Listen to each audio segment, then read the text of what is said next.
Hello! I'm Elaine, and I'm a tour guide in the French Quarter. I do ghost tours. And I am not going to tell you the stories that I tell on my tour, because you gotta pay for those. But if you want to hear some interesting things that have happened to me while I'm leading random drunk people around the French Quarter, I got you. So one of my coworkers got to experience one of the less pleasant rites of passage for a New Orleans tour guide tonight. So this coworker, she was doing the same tour that I was doing, but she was doing the 6:30 and the 8:30, whereas I was just doing the 8:30, which meant that she did a tour and came back to the store, and I was already there waiting for my guests. And I will admit, I was not standing out front waiting for my guests. I was sitting in the back enjoying the AC while I could, but like it was early enough that was not a problem. And the second my coworker arrives, I know she has something to tell me. Like she keeps trying to say something, but the problem is our employees' resting area is between the store and the bathroom, which means that quite often, like, customers and guests are walking past us to go to the bathroom. And that means that a lot of times the guests will be walking by and we're all talking, we'll all fall silent and smile awkwardly at them and like say hi, and then go back to what we're saying pretty much as soon as they're past. Because often what we're doing when we're sitting back there is, yes, complaining about guests and telling inappropriate stories. But, so Anna had tried to tell me this story like 4 times, and finally, it's a quiet moment. She says, Elaine, I have to tell you what happened. And I'm like, yes, at this point you have to.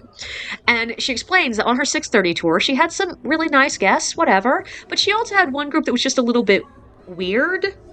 Like, she had already run into a little bit of trouble with them at one of the previous stops because they hadn't believed her when she said the Civil War was 1861.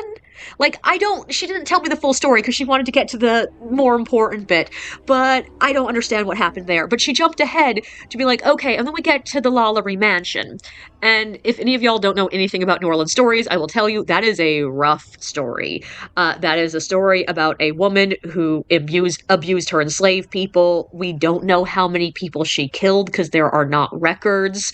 And we also don't know exactly how bad the abuse got because, once again, there are not records. So a lot of what we talk about is the word of mouth stories. And we talk about like, this is probable, this one we just have heard a few times, this one is unlikely, stuff like that. But Anna was telling one of the stories about the fact that one of the things Delphine was said to have done was kept her enslaved people in cages and boxes so small that limbs had to be broken for them to fit inside.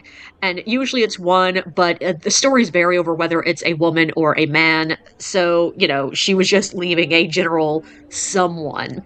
And this woman on her tour interrupted her as soon as she was talking about people breaking limbs to put someone inside a cage and said, yeah, that's good. That's right. And of course, my coworker just sort of stares at her like, I don't understand. Like, are you saying you've heard this before? And the woman's like, no, that's how you have to get them into cage. Otherwise, they won't fit. And my coworker just sort of stares at her and like, what are you saying? Like, what? Like, we're talking about a horrible human being abusing other human beings. And the woman's still like, yeah, that she had to do it. And like, my coworker's looking around at the other guests being like, am I not being clear with what I'm saying? Is she saying what I think she's saying? And one of the other people in her group tried to excuse it by going, oh, well, she's just the devil's advocate. She likes making funny jokes. And my friend's sitting there being like, we're talking about enslaved people being tortured to death. This isn't a joking matter. But of course, she can't directly say that to them. So she's just trying to be polite and be like, okay, well, this woman was horrible.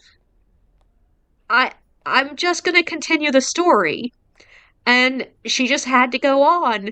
And it seems some of the other guests left after that stop. And they said it was because, they'd heard bad news and needed to go deal with something. But I will admit, when Anna was telling me that, I was like, are you sure they didn't just leave because they didn't want to be on a tour with that woman anymore? But yeah.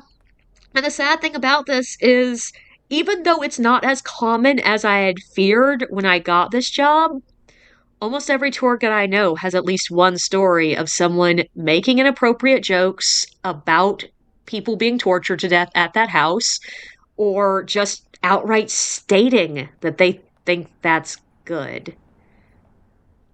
And it's hard to continue being cheerful and just telling people funny stories when you are brought face to face with the callousness of humanity. Don't forget to like and subscribe, and feel free to share your own experiences in the comments below.